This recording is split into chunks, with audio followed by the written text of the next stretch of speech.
Catholic Church made. In order to understand its birth, first we need to follow the process on how the early church in Rome, which had been persecuted, obtained recognition from the Roman Empire. The church in Rome kept the undefiled truth of the early church in its initial state. They later accepted various gods of Rome and religious customs when it became acknowledged as a Roman religion. And this gave birth to the Roman Catholic Church that has a characteristics of Roman polytheism. The Apostle Paul preached the gospel of Christ to Palestine, Asia Minor, Greece, and finally in Rome.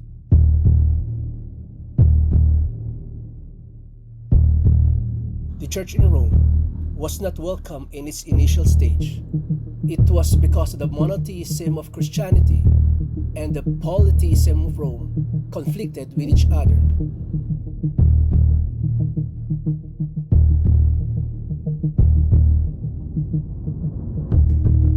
The Romans believed that everything, humans, places, and goods, was inhabited by divinity. As they accepted folk beliefs of the people they conquered, far more various gods and religions prospered in Rome.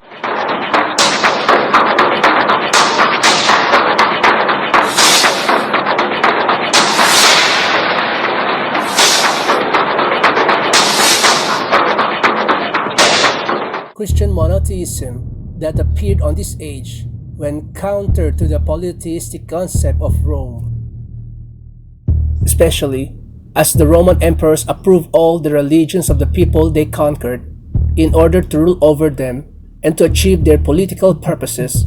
This came into conflict with Christianity, so the Roman emperors persecuted the Christians. The early church was oppressed by many emperors, but there was a turning point during the reign of Emperor Constantine in the 3rd century.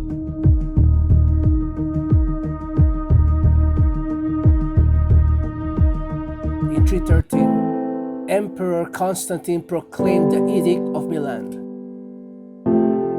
The edict approved Christianity as a legal religion of Rome and gave legal privileges and immunity from military duty and taxes to the Christian clergy.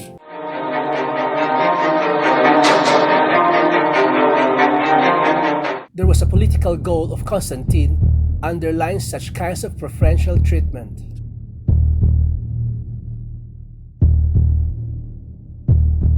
It was Mithraism, the sun worship religion, that is diffused throughout Rome. But all the Roman emperors, they fight themselves and enforce people to worship them. Some of the nobility were fascinated by the Egyptian mystery religion. So, Rome suffered from religious dissension within itself. At this, Constantine tried to make the best use of Christianity that is spread throughout the whole region of Rome. Despite all sorts of persecution, this was because he thought that Christianity will solidify his empire. By proving Christianity as a national religion of Rome, Constantine tried to seek the unity of the Roman Empire under one religion.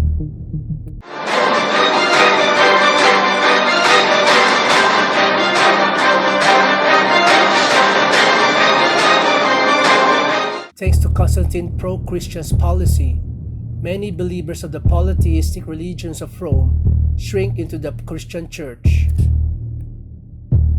This time, Constantine's political grip and Christianity positioned itself as a religion of Rome, sponging persecution and contempt it had received so far. However, the indiscreet conversion they did, without having any kind of understanding or faith, rather produced an adverse effect, the influx of pagan customs into the church.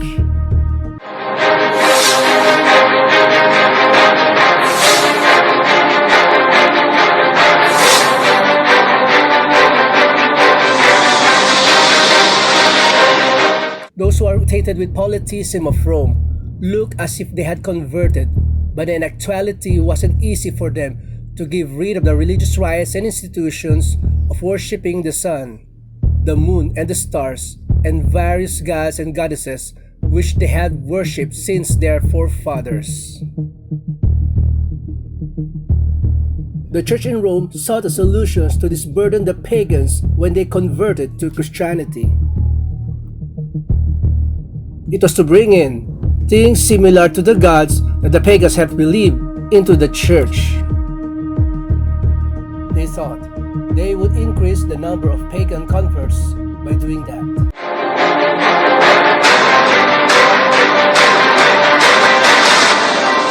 For the Christian bishops introduced with but slight alterations into the Christian worship those rites and institutions by which formerly the Greeks and Romans and others had manifested their piety and reverence towards their imaginary deities, supposing that the people would more readily embrace Christianity if they perceived the rites handed down to them from their fathers still existing unchanged among the Christians.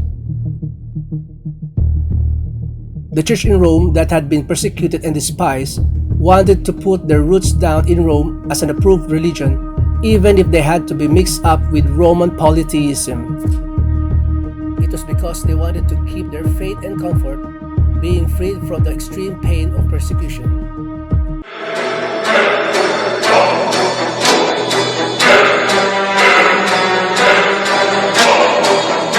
To attract more pagans, the church in Rome tried to Christianize various kinds of pagan gods to suit the Bible. One of the most representative things among them was accepting pagan customs of the sun god worship tradition. The church in Rome identified Jesus as the sun god.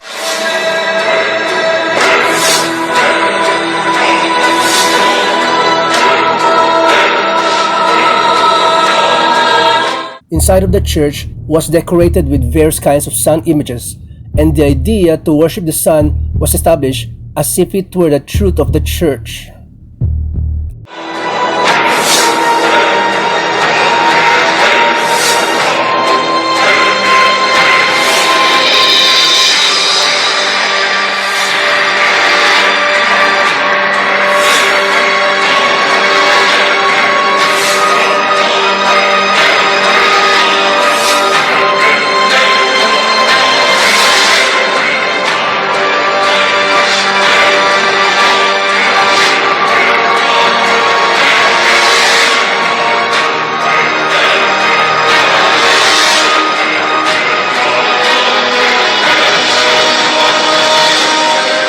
Judges, city people, and craftsmen shall rest on the venerable day of the sun.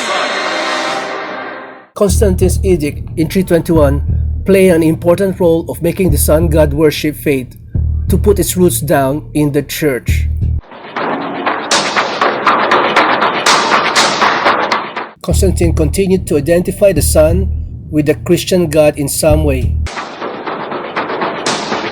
When in 321, Constantine made the first day of the week a holiday, he called it the Venerable Day of the Sun, Sunday. The Christian Church, to go over many pagan ideas and images, from sun worship for example, came the celebration of Christ's birth on the 25th of December, the birthday of the sun.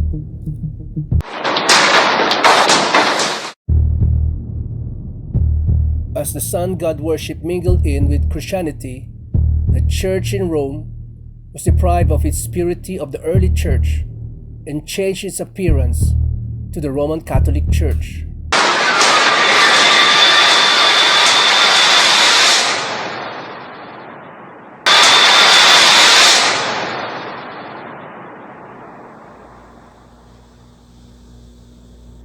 Before the 3rd century, the church in Rome was one of many churches that was scattered all over the Roman Empire.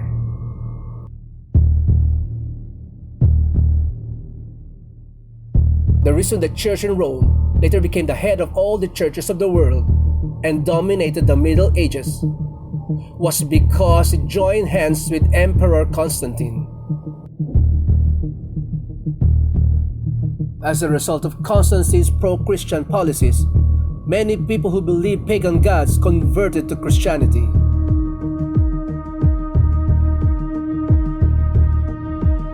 This consolidated Constantine's political position, and there was no need for the church in Rome to refuse a convert because it was a good opportunity to secure its religious position.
After the church in Rome accepted pagan idolatry and doctrines, it was quickly secularized. During the Middle Ages, it was even hard to tell the difference between the church and the secular world. The Catholic Pope enthroned kings, and kings protect the Catholic Church. Opposing the Catholic Church itself was rebelling against one's own country.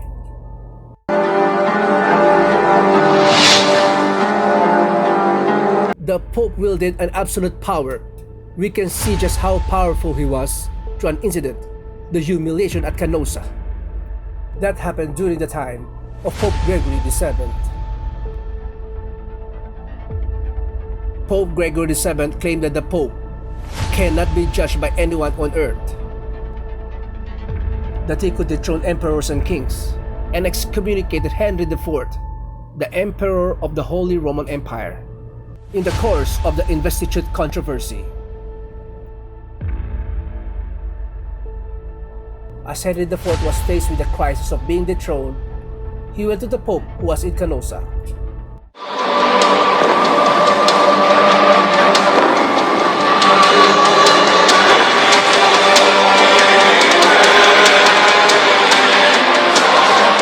Barefoot, he knelt in 3 days in the snow outside the castle of the Pope and begged for his forgiveness. This is what is called the humiliation at Canossa incident. The Pope had so much authority that there was no one who was able to hold back the Church from abusing its power anywhere in Europe.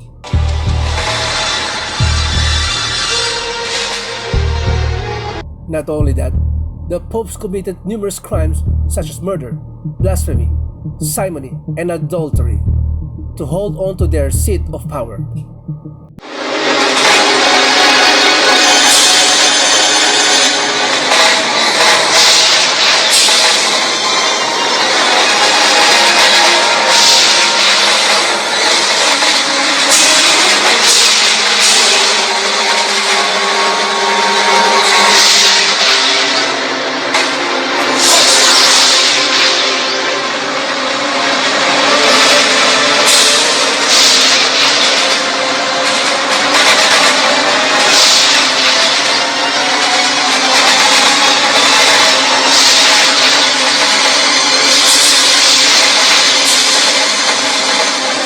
We cannot even fathom the evil deeds of the corrupt popes.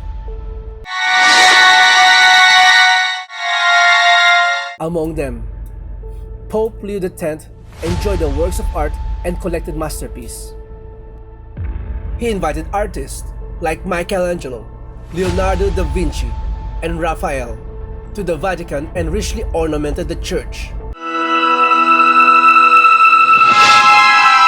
Being driven by its value, he constructed St. Peter's Basilica.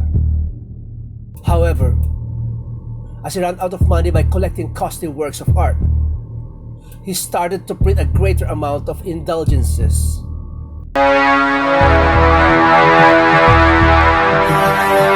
An indulgence is a certificate giving the forgiveness of sins.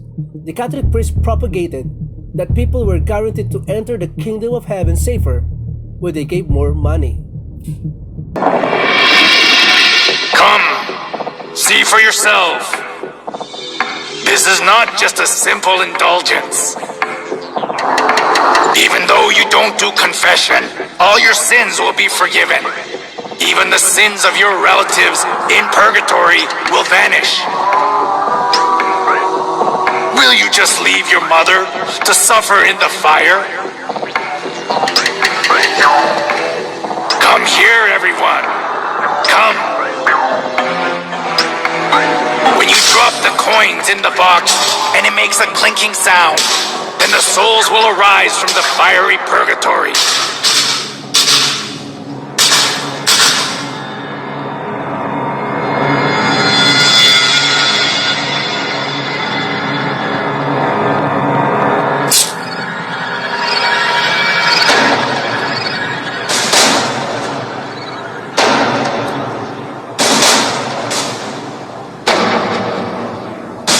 The sale of indulgence was one of the biggest businesses of the Catholic Church.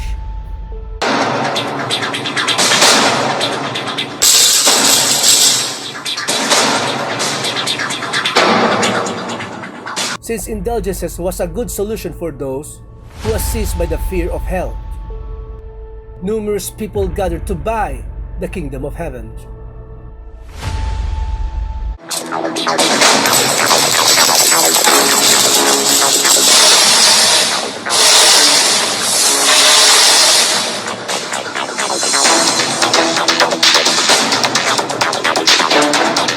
Giotto, the representative artist during the medieval Europe, clearly shows the evils of indulgence in his work.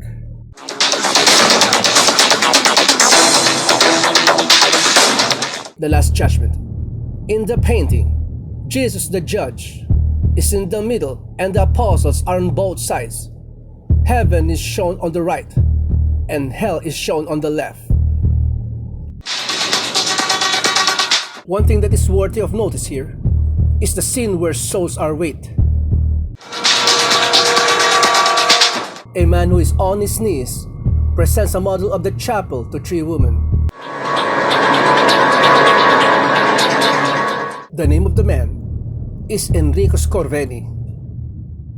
He was a notorious loan shark of that time. Because loan sharking was a big sin, he can never dream of entering the kingdom of heaven. However, even though Enrico was a loan shark, he bought indulgences and paid for his sins, and proudly purchased the ticket for the kingdom of heaven.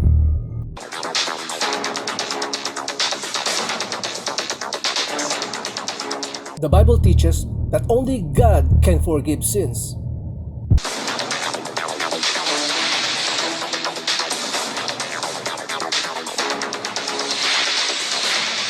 However, the Catholic Church insists that the Pope too has the authority to forgive sins. This kind of false teachings enable them to commit fraud, the sale of indulgences.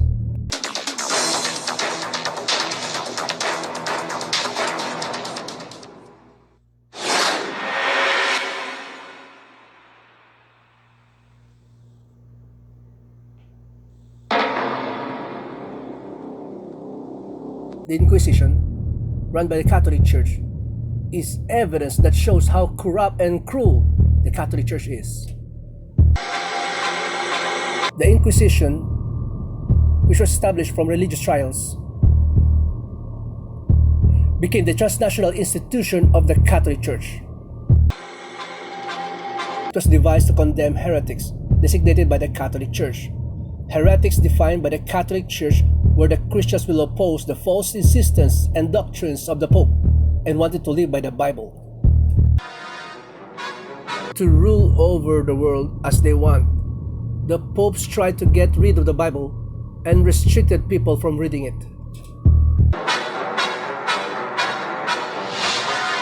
Pope Alexander III labeled those who read the Bible as heretics and commanded to confine Christians who are condemned as heretics to expropriate their property. Pope Innocent III instituted the Inquisition and launched crusades to combat heresy. Numerous Christians were killed and dispossessed of their property.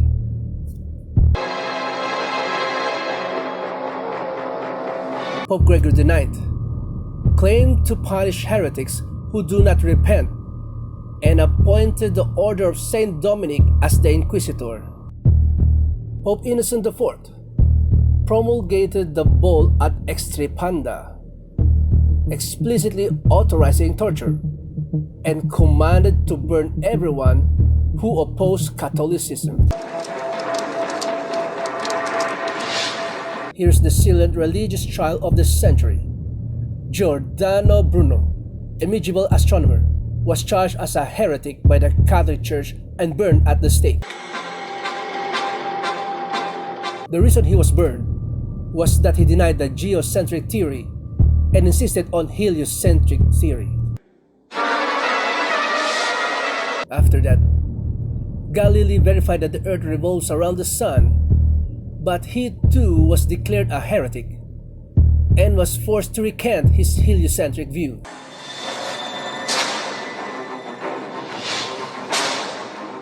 Joan of Arc, Maid of Orleans, who saved France from the crisis, was burned at the stake as a witch by the Inquisition. As years went by, the Inquisition helped the Pope exercise his extraterritoriality. To stay in power, the Catholic Church accused those who stood against them of being heretics and eliminated them. If a person was charged of being a heretic once, he had no right to have counsel. He was severely tortured and ended up being imprisoned for life or executed by fire.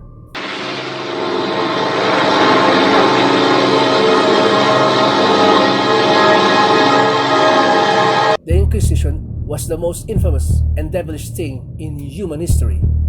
It was devised by the popes and used by them for 500 years to maintain their power. For its record, none of the subsequent line of holy and infallible popes have ever apologized.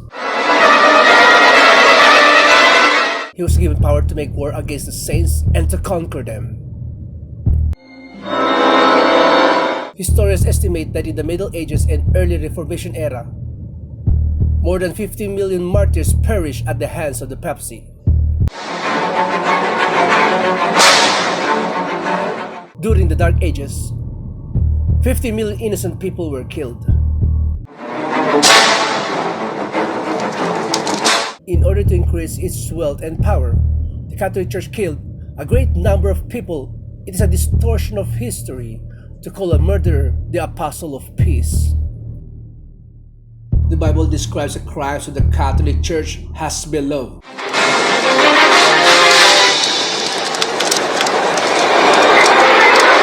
I saw that the woman was drunk with the blood of the saints, the blood of those who bore testimony to Jesus. When I saw her, I was greatly astonished. He will speak against the Most High and oppress his saints and try to change the set times and the laws. The saints will be handed over to him for a time, times, and half a time. The Roman Catholic Church was Babylon the Great that ruthlessly killed innocent people who followed Jesus. The crimes of the Roman Catholic Church, which was prophesied in the Bible, are clearly seen in history.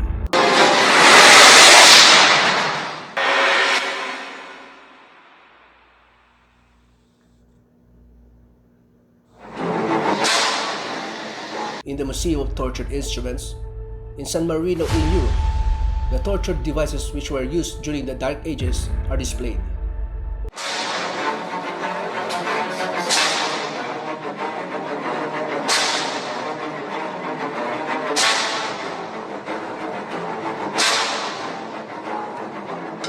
Iron Maiden. It is one of the representative torture devices from medieval period.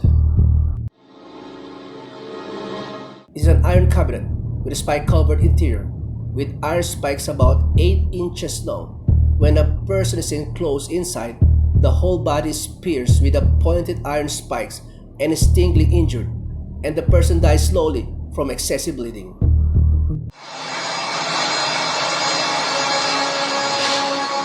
The torture device in the shape of the wheel was invented for execution. They tie the person around the wheel, then roll it repeatedly over fire or spikes. They also bound the 4 limbs of the person on the wheel and crushed the bones using an iron bar or hammer. Then the person was thoroughly injured, in dying pain, still bound to the wheel.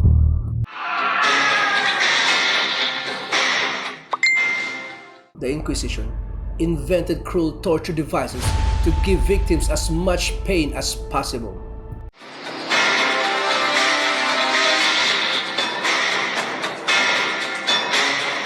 A torture device with sharp iron hooks to tear off a living person's skin.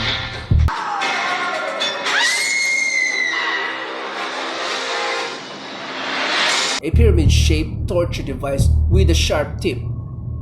A person was put on top and suffered severe pain as a sharp point was inserted into the body, little by little, due to the body weight. Most of the time, tortures was carried out by the Catholic monks or priests.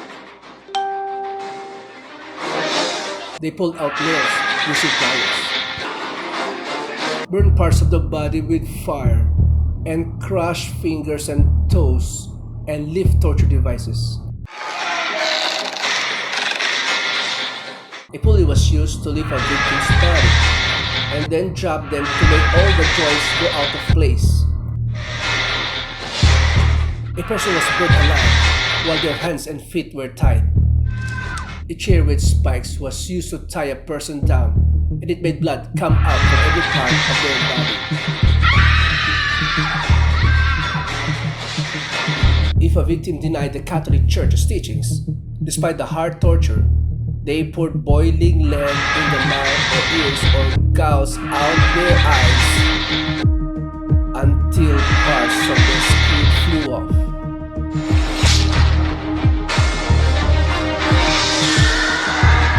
Sewing, strained by sword and burning the victims alive.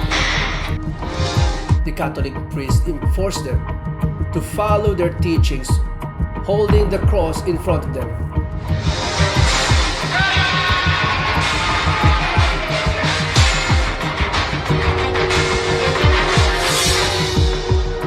Persecution of anti-Catholics continued as a large-scale matter. In 1209, 6,000 was slain to death at Berthiers. In 1211, 100,000 Christians were massacred at Lavore. Though the massacre at Merindal, 500 women were locked in a room and burned to death. In the massacre of Orange in 1562, the Italian army sent by Pope Pius IV was commanded to slay men, women, and children. In 1572, approximately 100,000 people were massacred in Paris, France.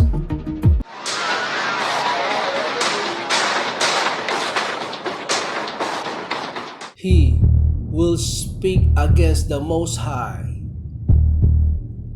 and oppresses his saints. The saints will be handed over to him for a time, times, and half a time. It was prophesied that the one who speaks against the Most High will make war against the saints and conquer them. Over 50 million people were slaughtered during the Dark Ages.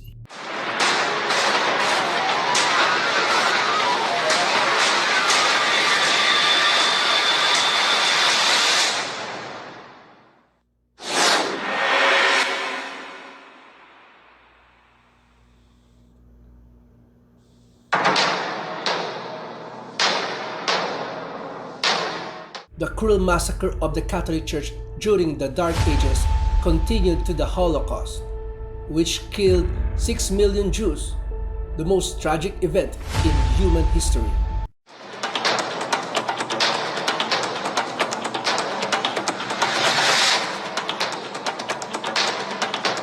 From 1933 to 1945, 6 million Jews, including 1.5 million children, was slaughtered in 15 European countries, such as Poland, Russia, Austria, Czechoslovakia, Hungary, France, Belgium, Luxembourg, Italy, Netherlands, Norway, Romania, Yugoslavia, and Greece.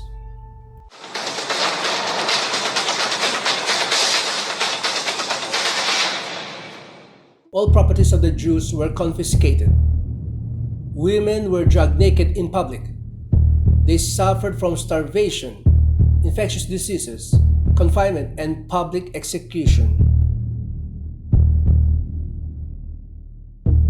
The Jews who survived faced a miserable death in gas chambers in concentration camps built by the Nazis.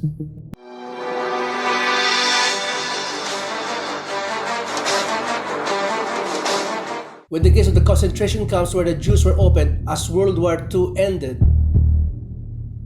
the world was shocked.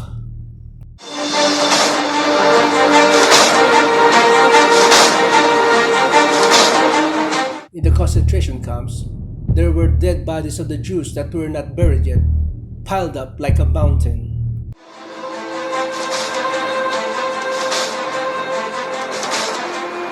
While Hitler massacred 6 million Jews under the pretext of ethnic cleansing, the Catholic Church publicly advocated Hitler's genocidal of the Jews, claiming it stood for anti-Semitism.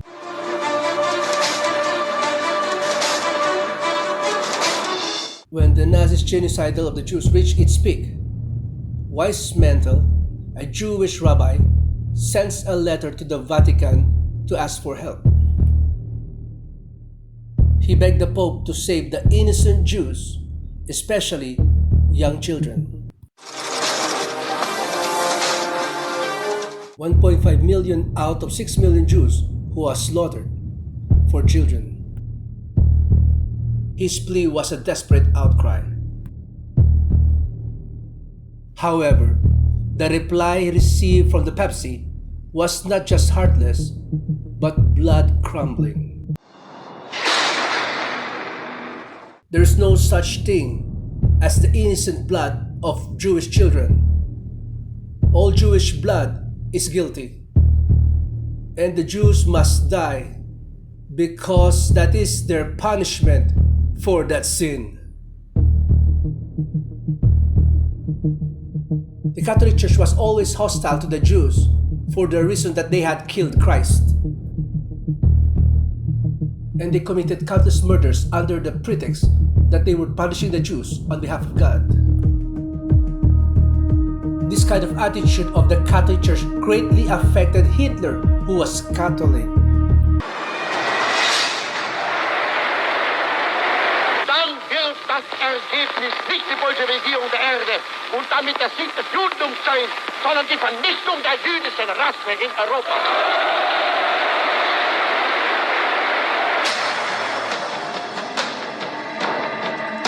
Hitler was a fervent Catholic.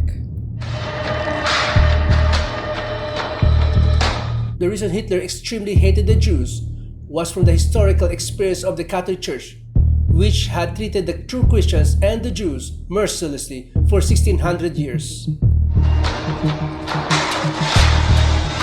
For this reason, Hitler was able to commit the Holocaust. sending 6 million Jews to gas chambers without hesitation.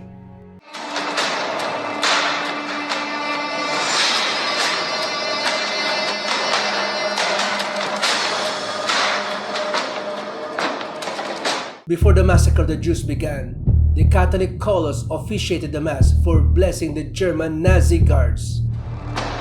And the Catholic Church publicly advertised Hitler's genocidal of the Jews.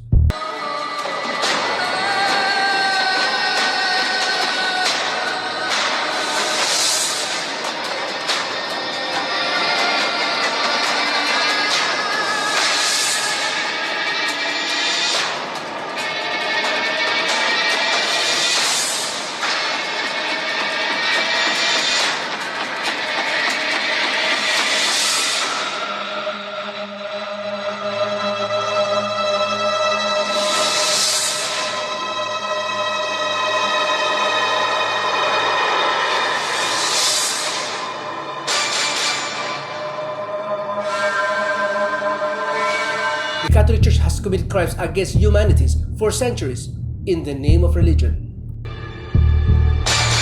They committed a crime of killing 50 million Christians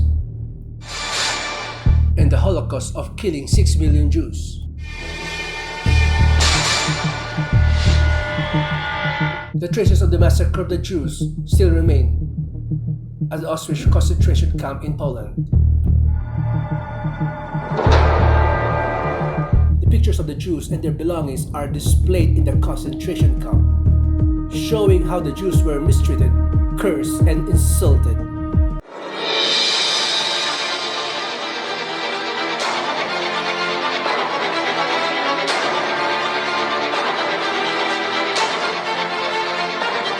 These horrible times remain in the records of history.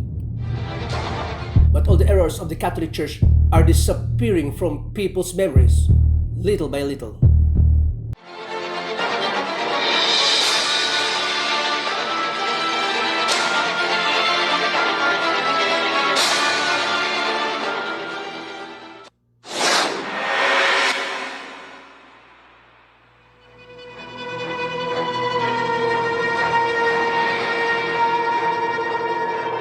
As the 21st century began, the Roman papacy admitted to all kinds of crimes they had committed against humanity for the past 2,000 years of Christian history.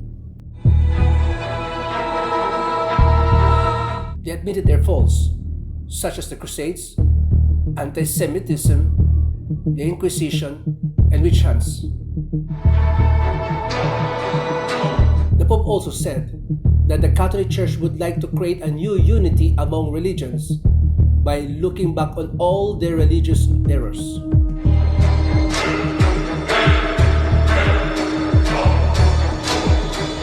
However, can all the errors of the Catholic Church be forgiven by just admitting to all their crimes they committed against humanity in the past?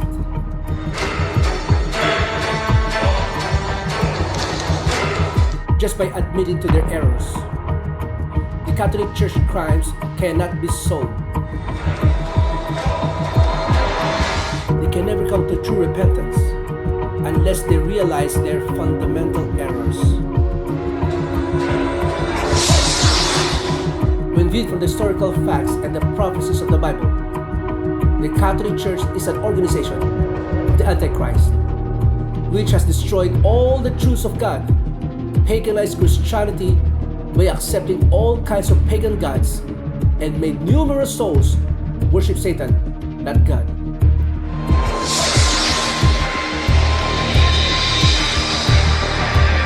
Not being contented with their crimes of killing cruelly whoever was against them for the past 2,000 years of Christian history, the Catholic Church is still committing a crime of driving countless souls to death. Therefore, admitting their crimes which have already been revealed through history without having fundamental repentance is only a crafty trick of a Catholic Church to pull a wall over people's eyes.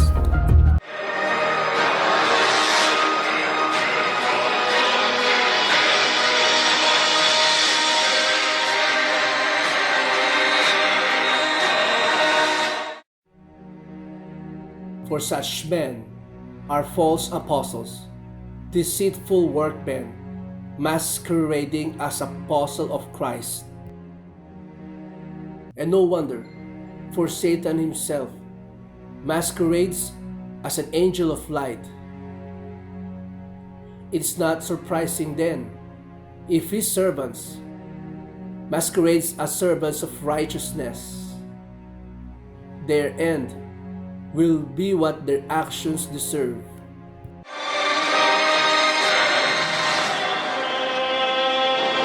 In human history, the organization which has killed the most people is the Catholic Church. Nevertheless, the Pope is called an apostle of peace. It is an act to distort history. The reason the Catholic Church is more dangerous than any other organization, as they're doing all these things in the name of Christ.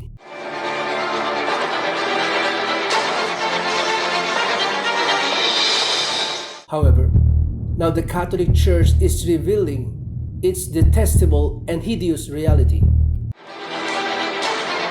In terms of declining congregations, but more profoundly to do with the paedophile sex scandal that has rocked the church for more than 10 years. We've been looking into one particular case involving... Incredible. One former priest said that, perhaps 50% of priests who enter the priesthood may be gay. I talked to a long...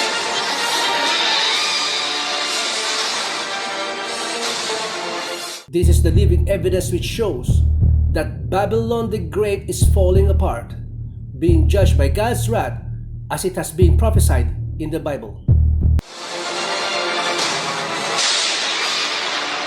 Fallen is Babylon the Great. She has become a home for demons and a haunt for every evil spirit, a haunt for every unclean and detestable bird. Give her as much torture and grief as the glory and luxury she gave herself. She will be consumed by fire, for mighty is the Lord God who judges her.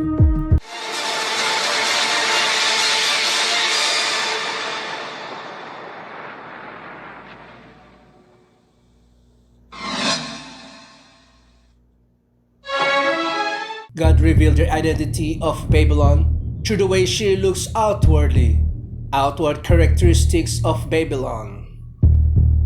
The woman was dressed in purple and scarlet, and was glittering with gold, precious stones and pearls. She held a golden cup in her hand, filled with abominable things and the filth of their adulteries. This title was written on her forehead: Mystery Babylon the Great, the mother of prostitutes and of the abomination of the earth. In the Bible, women refers to the church, and among numerous churches in the world, the church that is dressed in purple is the Catholic Church. The color of the traditional priest robe of the Catholic Church is purple and scarlet.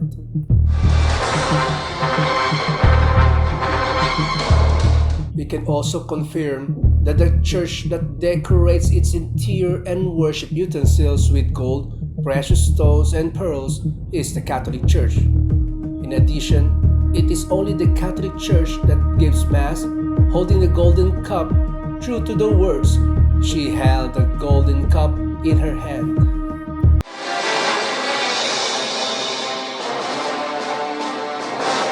As we have seen, no church but the Catholic Church satisfies all the points that the Bible tells us. The Bible recognizes this organization as the Babylon the Great. The Catholic Church, Babylon the Great, looks as if it worships God. But when you closely look into it, we can find out they do abominable things to worship Sun God.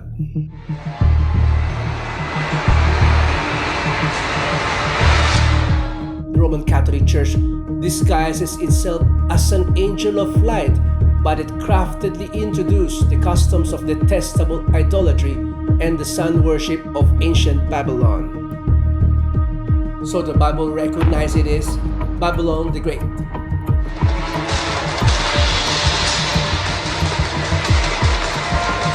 Then does the Bible call only the Roman Catholic Church Babylon?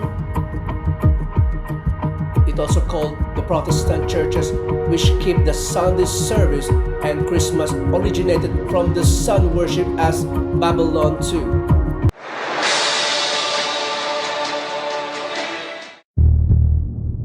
This title was written on her forehead: Mystery Babylon the Great, the mother of prostitutes and the abominations of the earth. In the Bible, women refers to church.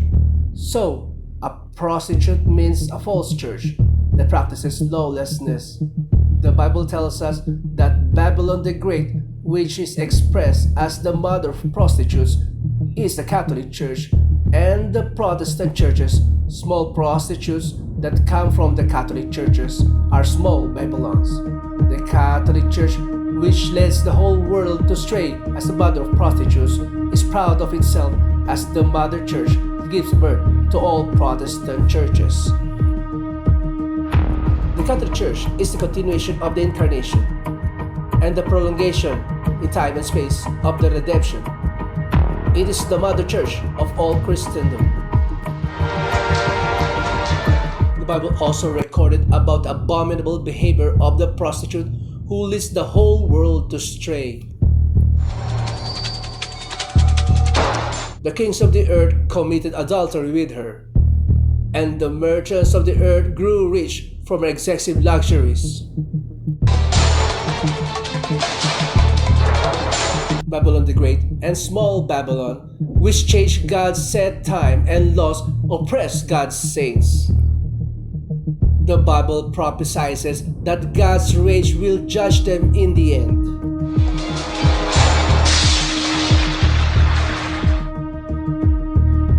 After this, I saw another angel coming down from heaven. He had great authority, and the earth was illuminated by splendor. With a mighty voice he shouted, "Fallen, fallen is Babylon the Great."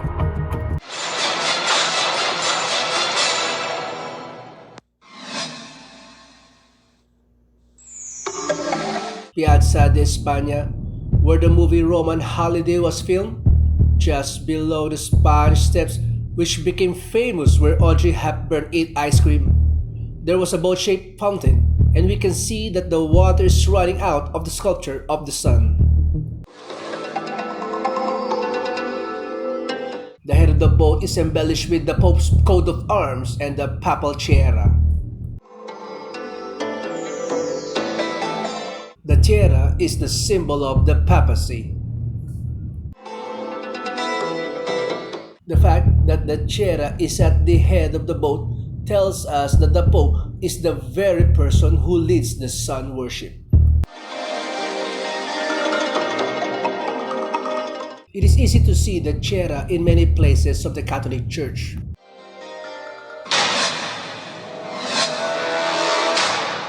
There's a secret hidden in the papal tiara.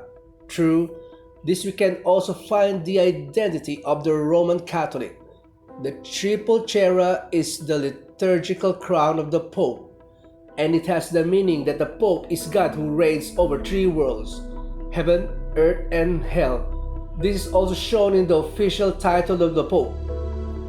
The official title of the Pope is the Vicarius Filii Dei in Latin, which means the Vicar of the Son of God. This title shows that the Pope is God himself. Some of the letters of the Latin have numerical values, so if we add up the numerical values of the letters Vicarius Filii Dei, it is 666. 666. What does that number 666 mean? The Bible records about the identity of 666. If anyone has insight, let him calculate the number of the beast, for it is man's number. His number is 666.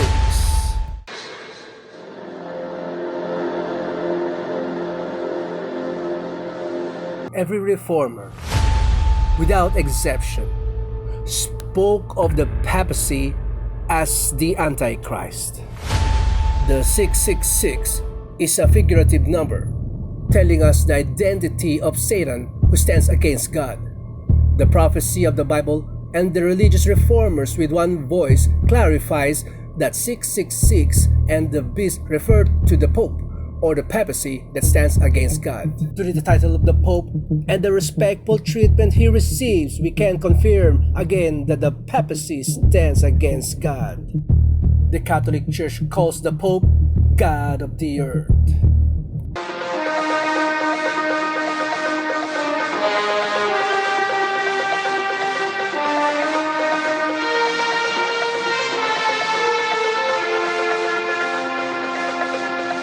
The Pope is a mere man, but the Catholic Church insists that he can modify God's laws as he pleases, and moreover, he has worshipped and served like God, and he enjoys all wealth, honor, and authority.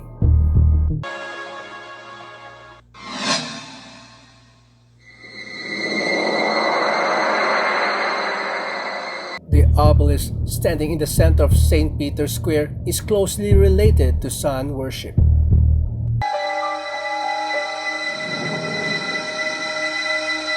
It was the custom of the ancient sun worship religions to make a pillar to worship the sun. Obelisk was set up at the temple or tomb as a monument to worship the sun god. It typically had a pyramid-like shape at the top, and the pyramid is the emblem of the sun god of the Egyptians, Ra. Like this, the obelisk was made for the sun god. Then, why are the obelisks, the symbol of the sun worship, set up in front of the Catholic churches? When we look carefully at the obelisk standing in front of the Catholic Church, it has the star-shaped divine light and cross, which are symbolizes the sun. Just as the obelisk is the symbol of sun worship, the cross on top is also the symbol of sun worship, which originated from Babylon.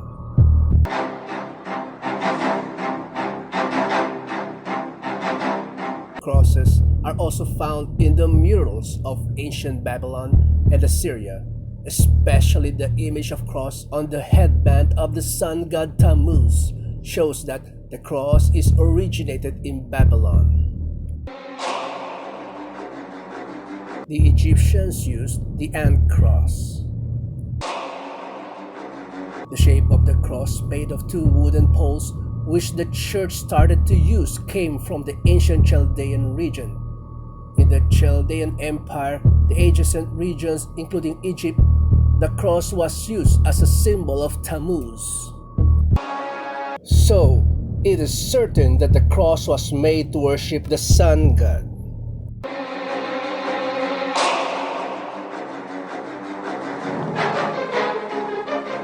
The Catholic Church set up obelisks in front of their churches and put the cross on top of them without exception.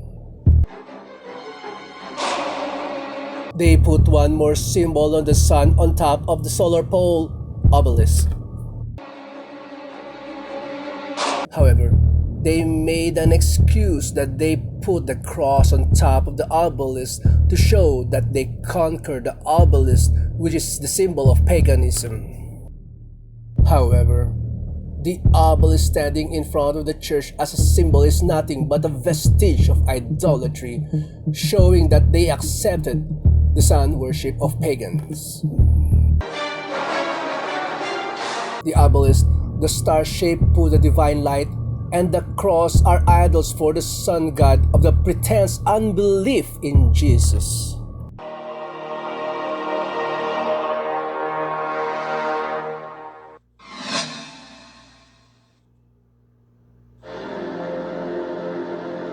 The Pantheon is the oldest monument still standing in Rome.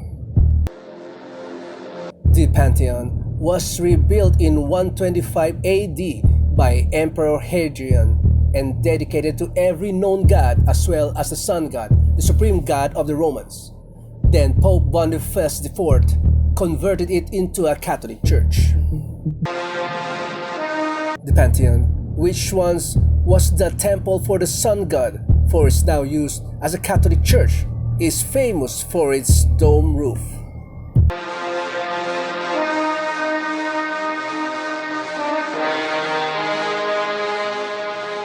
This dome roof is the figuration of the sky and the universe.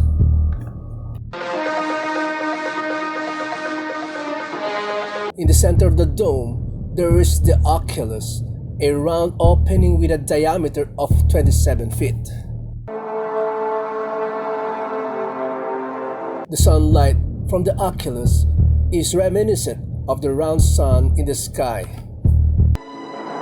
The sunlight coming through the oculus lightens the inside of the church, and it creates an effect of the presence of the sun in the church.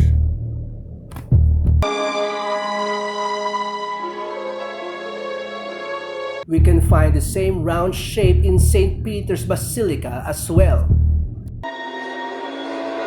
When we look up at the ceiling of St. Peter's Basilica, there is a circle like the sun at the center, and its shape looks like sunlight spreading from the circle. This kind of circular shape can be found not only in St. Peter's Basilica, but on the ceilings of most Catholic churches. Various forms of circle which embody the sun proves that the Catholic Church worships the sun.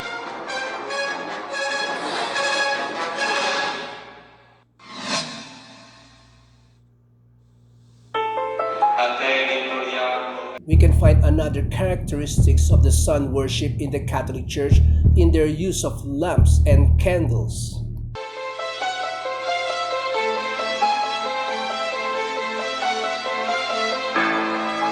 Even in the daytime, they light lamps and candles on the altar.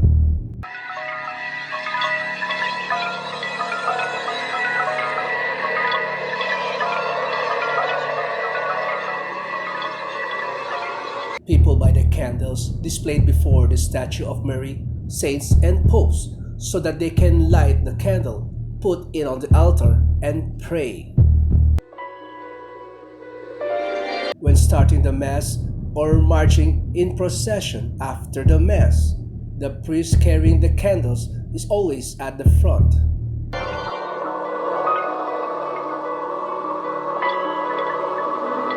Where does the use of candles in Catholic Church come from?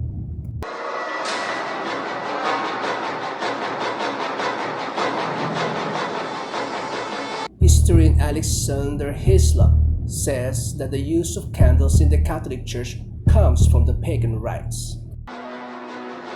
The use of these lamps and tapers comes from the same source as all the rest of the papal superstition, for so, according to the established rites of Zoroaster, was the sun god worship. In the pagan procession, also at Rome, the wax candles largely figured, accompanied by crowds of all sorts that were initiated in the same religion, all with flambeaux or wax candles in their hands.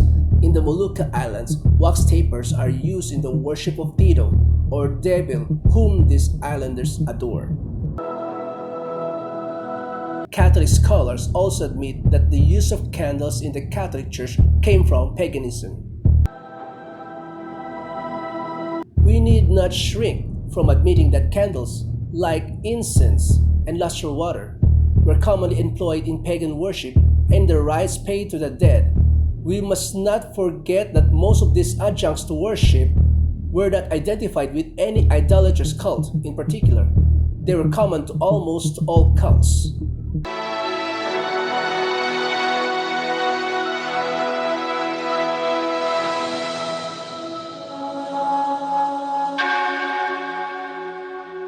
Candles commonly appear in numerous rites of paganism.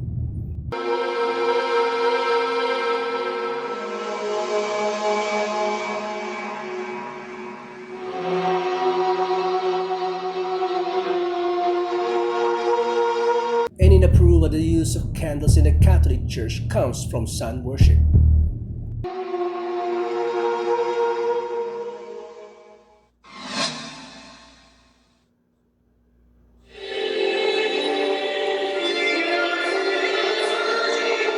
The Catholic Church conducts a particular ceremony before the image of the sun. Watching their Mass, we can find out that it's closely related to sun worship. At the altar that has the image of the sun, the priest lifts up the round bread. They call it elevation and insist that they offer the bread to God.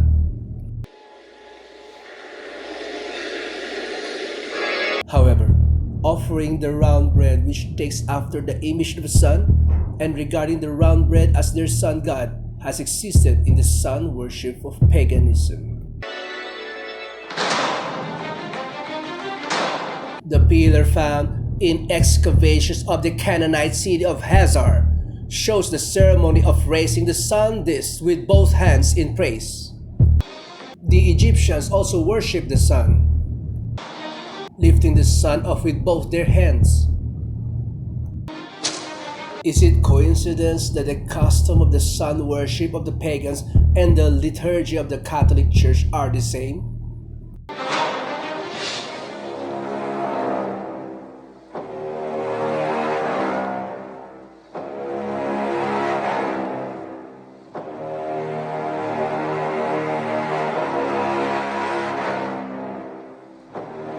On special days, they put the bread in the sun-shaped frame and go parade through the streets for public display. The believers all kneel down before the bread to show their respect and adoration. Curiously enough, the monstrance, which is the vessel used to display the consecrated Eucharistic bread, has a sunburst pattern. On the altar where the priest offers the bread, there is also the shape of the sun.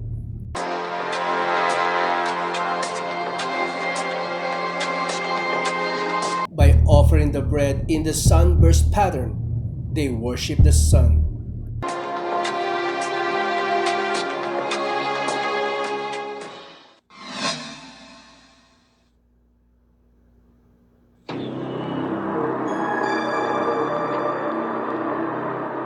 Around 2800 BC, there lived a hunter named Nimrod in Babylon, which was located between the Tigris and Euphrates rivers.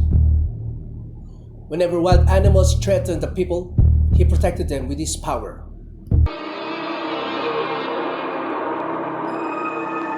As people respected and supported him, Nimrod became arrogant and incited the people to build the Tower of Babel.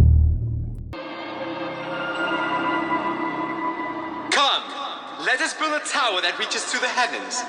Let us make a name for ourselves and not be scattered over the face of the whole earth. Such deeds of Nimrod that were against God and has continued even after Nimrod had died. Semiramis, Nimrod's wife, insisted that Nimrod became the sun god. She cut Nimrod's dead body into pieces and sent them to each tribe of Babylon. People regarded the place where a part of Nimrod was buried as sacred.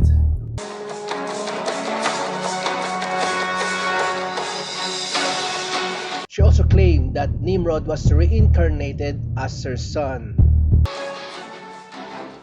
The sun god Nimrod was reincarnated as my son Tammuz. He who believes and follows Tammuz follows Nimrod. As Semiramis ruled over Babylon, in place of her young son Tammuz, she maneuvered people into worshipping her. Monuments of Semiramis carrying her child Tammuz in her arms were set up all over Babylon, along with various images symbolizing the sun god. The sun worship and the mother-child worship, which was a scheme devised by Semiramis, put down roots as a religion of Babylon. Idolatry stemmed from Babylon spread to many countries after the Tower of Babel collapse. It is because when the Babylonians were scattered over the whole world, they brought the sun worship and the mother-child worship. The sun worship and the mother-child worship were assimilated into the cultures and religion of many countries, and they came to have various forms and name.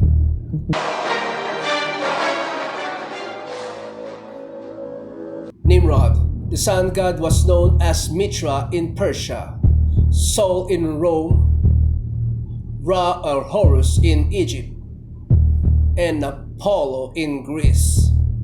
Semiramis and Tammuz, who were the star of the mother-child worship, was called Isis and Horus, Venus and Dionysus, Diana and Attis, and Astaroth and Tammuz, respectively. Besides this, the image of goddess who was holding a baby in her arms was venerated in many countries of the world. If so, was the mother-child worship the creator of an age, which was specially welcome only in Babylon? Surprisingly, the mother-child worship of Babylon has been passed down to the thousands of years as still exists today. In Vatican of Rome, we can find the mother-child worship in its original state.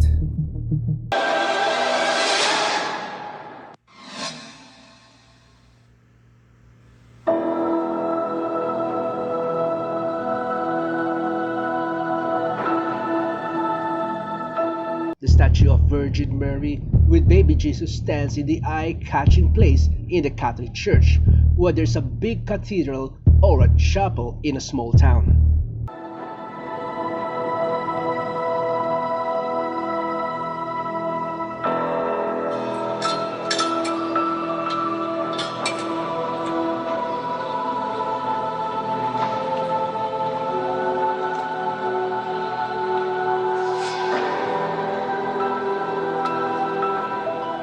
People show their respect before the picture or statue of Mary and pray.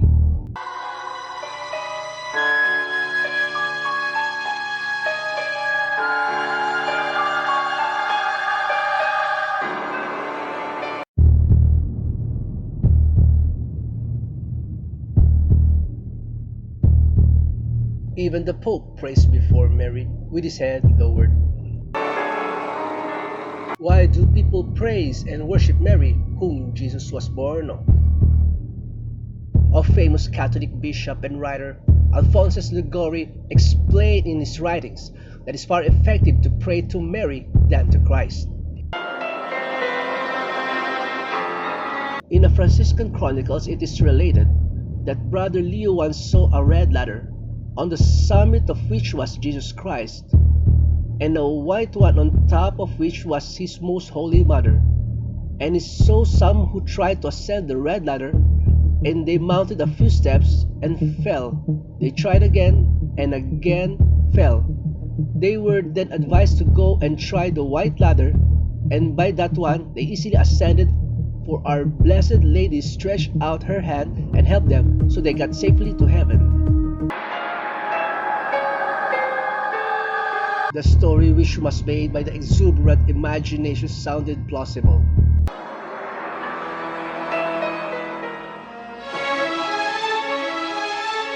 Although it was a man-made story, Pope Gregory XVI canonized Liguori as a saint, and Pope Pius IX declared him a doctor of the Catholic Church.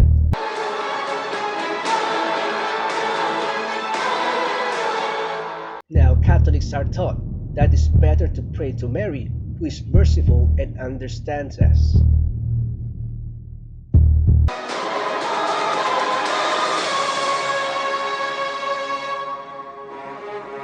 We must never go to our Lord Jesus except through Mary, using her intercession and good standing with Him. We must never be without her when praying to Jesus.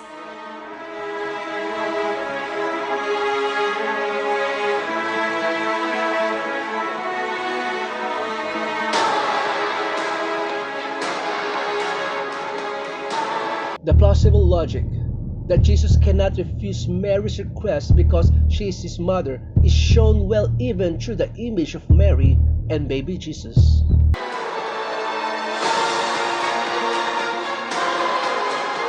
In most cases, Jesus nested in Mary's arms as a baby.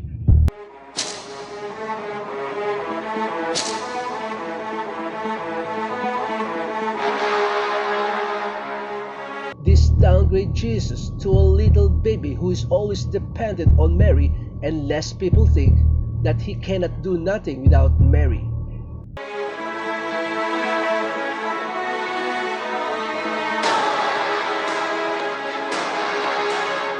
Today, the Catholics think more highly of Mary than Jesus.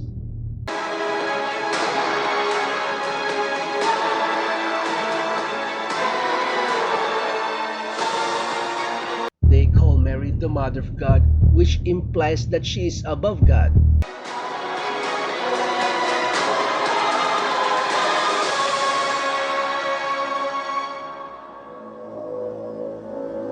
Mary as a female is merely a creation who was chosen to conceive Jesus.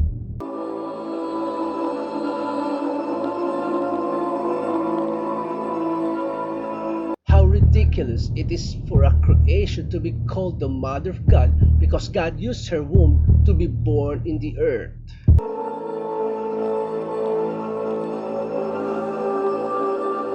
Nevertheless, the Catholic Church venerates Mary as the Mother of God.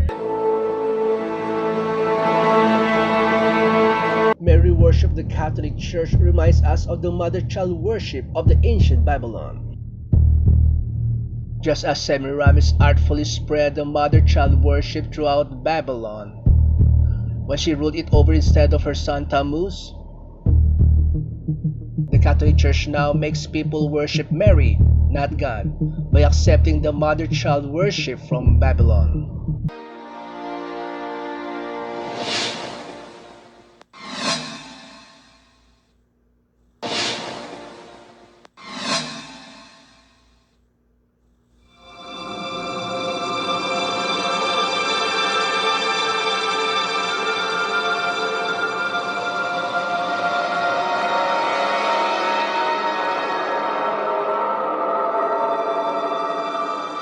The Catholic Church regards it a great honor to keep the remains of the popes or saints in the church.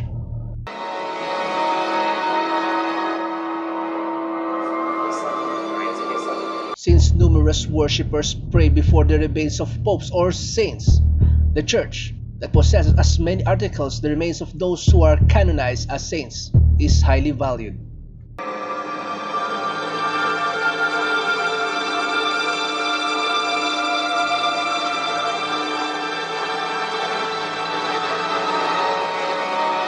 St. Mark's Basilica in Italy is said to have the remains of Mark. Basilica of San Francesco in Italy has the remains of San Francesco. It is believed that the skulls of the wise men who visited baby Jesus are kept in the Cologne Cathedral in Germany. People kiss displayed relics and the coffins that contain the remains and pray for God's blessings before them. The veneration of relics of the Catholic Church even took the form of decorating the church with human bones. The Church of Santa Maria della Concessione contains the skull and the skeleton of monks.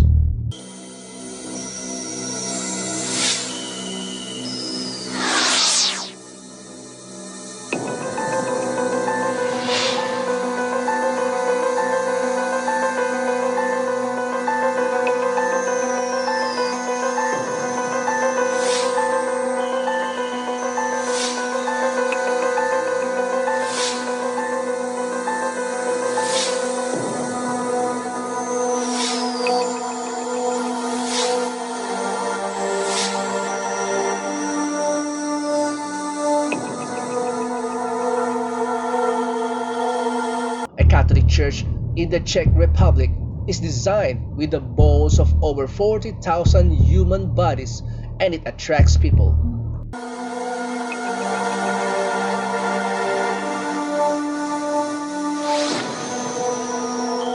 The crypt of the Church of St. Francis in Lima, Peru, retains the remains of tens of thousands of people.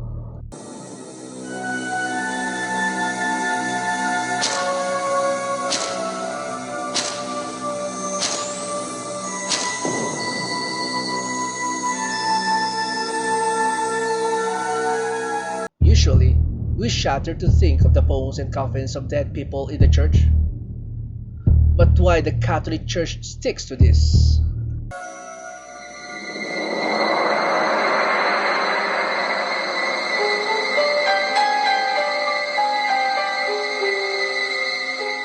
You will find that Catholics are encouraged to honor the saints by imitating their holy lives, by asking them to pray to God for us, and by showing respect for their remains, their images, and the like.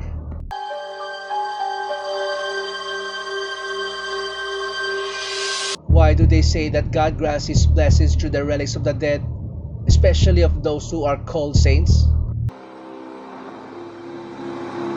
We can find their origin of the doctrine that God gives blessings through the relics in the ancient Babylonian religion.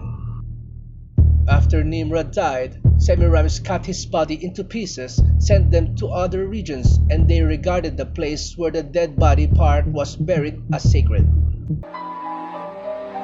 The tradition of Babylon was handed down to the Roman Catholic Church, and because of this, the relics of the dead have become consecrated. Just like Babylon, that was cursed by God for its idolatry, the Roman Catholic Church is filled with all sorts of idols.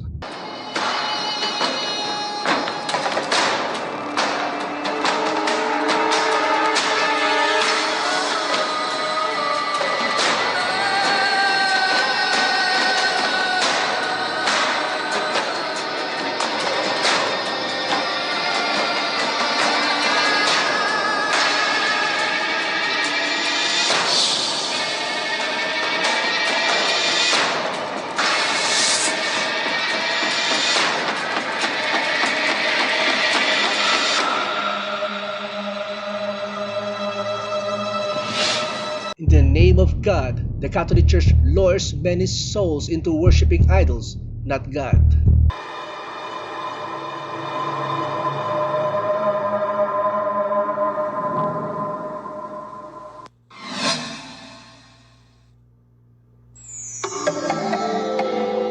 There are various forms of the sun in St. Peter's Basilica, which is one of the most important buildings of the Catholic Church. The sun disk is a round head of the statue of Peter. In the image of the sun is inscribed above its head, including the image of the sun glittering with gold in the center of Basilica. We can find various sizes of the sun image beneath the high altar and every spiral columns.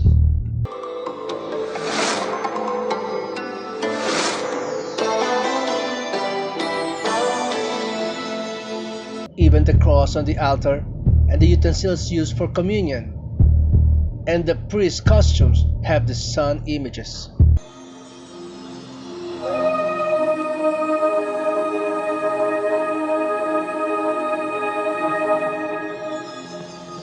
In every place of the Catholic Church, we can find the sun images in various sizes and forms.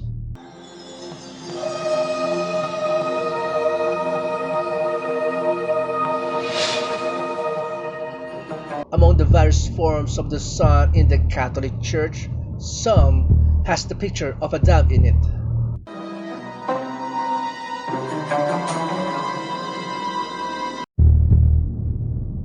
What relationship is there between the shape of the bird and the sun worship? In the ancient religion of sun worship, the sun god used to be depicted as a bird. The sun god depicted as a bird was originated in Egypt and spread to Rome. The sun god of Assyria was represented as a winged bird, and the Egyptian sun god Ra and Horus are in the shape of a bird. The famous Egyptian bird of fire, Phoenix, is also the archetype of sun worship.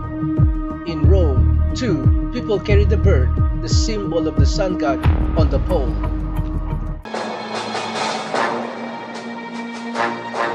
Then why does the high altar in St. Peter's Basilica have the image of the sun with the bird in it?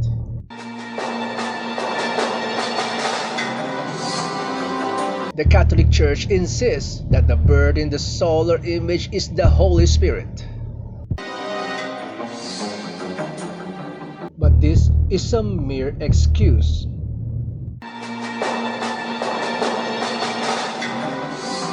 When we trace back the customs of sun worship, the bird is the winged sun god that the sun worshippers served.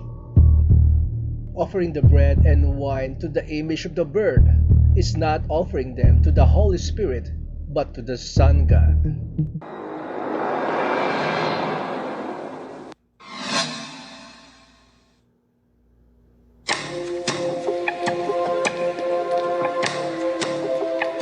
St. Peter's Basilica is located in the Vatican City.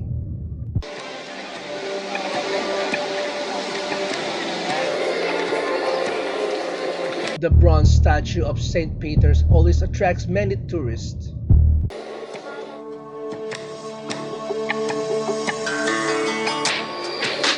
People believe that their wishes are realized when they pray by touching the foot of Peter, so the feet of the statue have been worn away.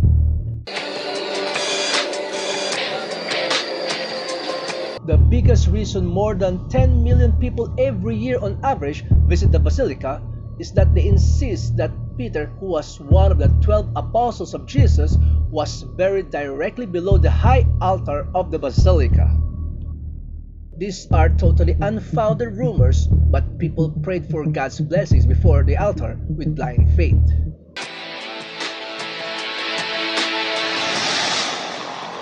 They even teach people that they can have help, even the help they cannot have from God, when they praise and pray in the name of the dead saints.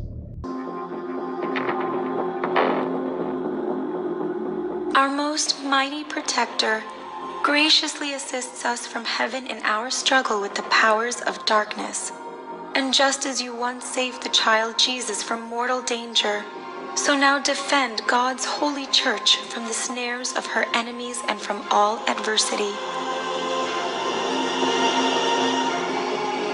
Surprisingly enough, hygieolatry has also its origin in Babylon.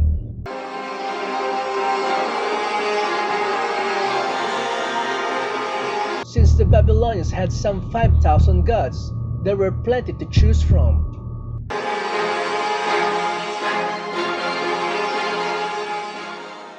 Every month and every day of the month was under the protection of a particular divinity. In ancient Babylon, the roles of gods were divided by people's problems and occupations, so the people worshiped their certain gods associated with their needs.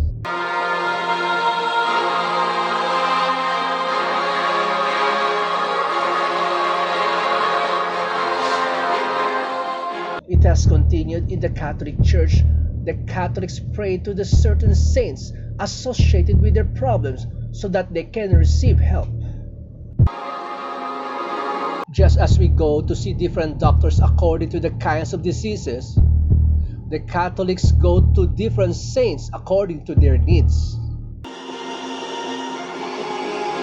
Just as they downgraded Jesus as a little child who depends on Mary through Mary worship, hygieolatry also deceived people to think that Jesus is weaker than the dead saints, so he cannot give them help.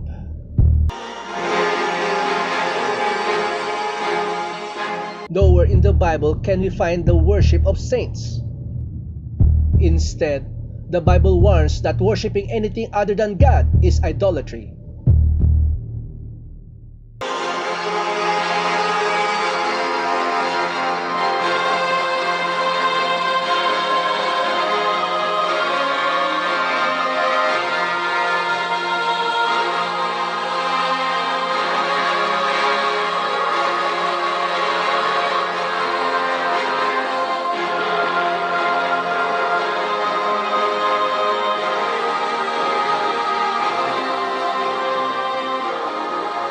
The Catholic Church even deleted the second commandment of the Ten Commandments so that they can worship the saints.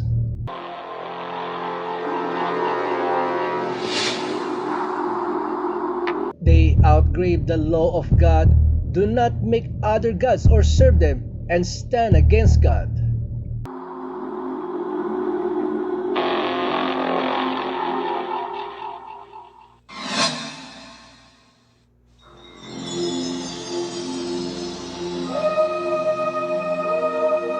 In St. Peter's Square as well, the image of the sun is skillfully hidden.